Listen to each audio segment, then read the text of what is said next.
नमस्कार, आप देख रहे हैं हमारा स्पेशल प्रोग्राम। आपके साथ मैं हूं अर्शिता।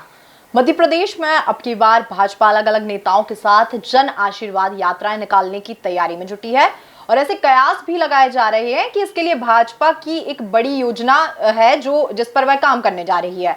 तो आखिर क्या है ये योजना, इसे जानने के लिए मेरे साथ जुड़े हैं मेरे सहयोगी सुनील।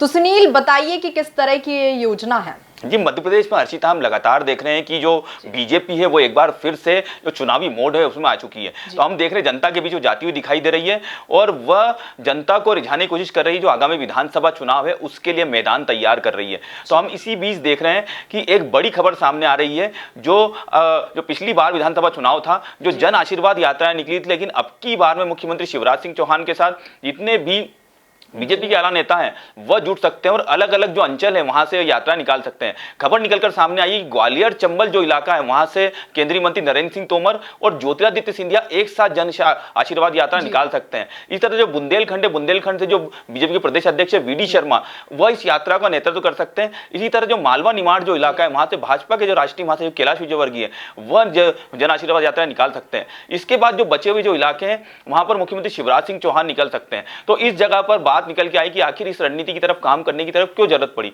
तो बात करें पिछले जो विधानसभा चुनाव थे उसमें 14 जो जुलाई थी उससे जन आशीर्वाद यात्रा शुरू हुई थी, लेकिन 230 जो विधानसभा है वहां तक कोई यात्रा समय की कमी या कहें कि एक ही नेता के आगे आने से वह अपने जो 230 विधानसभा है वहां तक नहीं पहुंच पाई थी और 188 जो विधानसभा है वहां तक ही पहुंच पाई थी। तो बात करें इसको लेकर तो काफी कुछ महत्वपूर्ण है जो आगामी समय में हम जो बीजेपी की रणनीति देखेंगे। जी, कांग्रेस जो है, कांग्रेस ने भी इसी तरह की योजना पर काम किया था जहां अलग अलग जिलों में अलग अलग नेताओं ने जिम्मेदारी संभाली थी। तो किस तरह से योजना जो है काम कर रही है?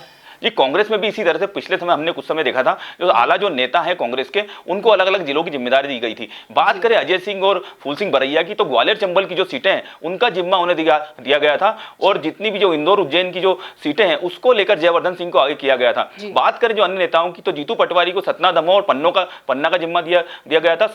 इस तरह सज्जन सिंह वर्मा को छिंदवाड़ा, बैतूल, हरदा, नर्मदापुरम इन जिलों का जिम्मा दिया गया था। इसी तरह बाला बच्चन को खंडवा, बुरहानपुर, धार जिले में भी उन्हें चुनावी अभियान की जिम्मेदारी सौंपी गई थी। मीनाक्षी नटराजन को अलीराजपुर, झाबुआ और इस तरह से आगर की जिम्मेदारी सौंपी गई थी। तो ये इस तरह से ये कुछ नेता थे जिन्हें अलग अलग जिलों की जिम्मेदारी सौंपी गई थी। इसी बीच दिग्विजय सिंह को समन्वय की जिम्मेदारी सौंपी गई थी कि इन जो नेता है कांग्रेस को उनके बीच समन्वय की जिम्मेदारी देखी जाए। तो जिस तरह से देखा जो ये सारे नेता थे यह कांग्रेस की तरफ से मैदान में दिखाई दिए और इसी का नतीजा था कि बीजेपी को भी अपनी रणनीति में बदलाव करना पड़ सकता है। तो इसी के लिए हम देख रहे हैं कि बीजेपी भी जन आशीर्वाद यात्रा अलग अलग जो नेता है उनके साथ निकाल सकती है और कांग्रेस का ये जो स्टैंड था उसी का नतीजा एक बार फिर से ये दिख रहा है कि जो नेता है वह मैदान में दिख रहे हैं। तो भाजपा जो मध्य प्रदेश की राजनीति है इसमें एक बार फिर से हम देखेंगे कि मैदान में जो कांग्रेस और बीजेपी के जो आला नेता हैं वह एक साथ मैदान में दिखाई दे सकते हैं। जी, भाजपा और कांग्रेस की इस रणनीति का असर प्रदेश की राजनीति पर कितना पड़ता नजर आएगा, ये तो बेहद ही खास होगा।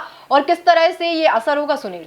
जी बिल्कुल, हम देखेंगे जिस तरह से हम देख रहे हैं कि भाजपा और कांग्रेस के नेता मैदान में दिखते हैं और जो आला नेता है वह अलग अलग तरह से अपनी रणनीति पर काम करते हुए दिखाई दे सकते हैं। लेकिन जिस तरह से हम बात करें विधानसभा चुनाव को लेकर, जिस तरह से कांग्रेस की स्ट्रेटजी है कि उन्होंने अलग अलग जो जिले हैं उनकी जिम्मेदारी अपने नेताओं को सौंपी है और उनको वहां का प्रभारी बनाया है, तो इसी तरह से मैदान में दिखाई दे रहे। तो भाजपा भी जन आशीर्वाद यात्रा है उसको लेकर जो अपने आला नेता है उनको मैदान में उतार सकती है और जब ये नेता उन जिलों में या हम कहें अंचलों में आमने सामने दिखाई देंगे तो मध्य प्रदेश की राजनीति में एक बड़ा फेरबदल हमको देखने को मिलेगा और काफी कुछ हमको देखने को मिल सकता है। जब दोनों पार्टी की तरफ से हुंकार भरी जाएगी तो मैदान में जो कार्यकर्ता है वो भी सामने होंगे, तो मध्य प्रदेश की राजनीति में काफी कुछ उफान देखने को मिल सकता है।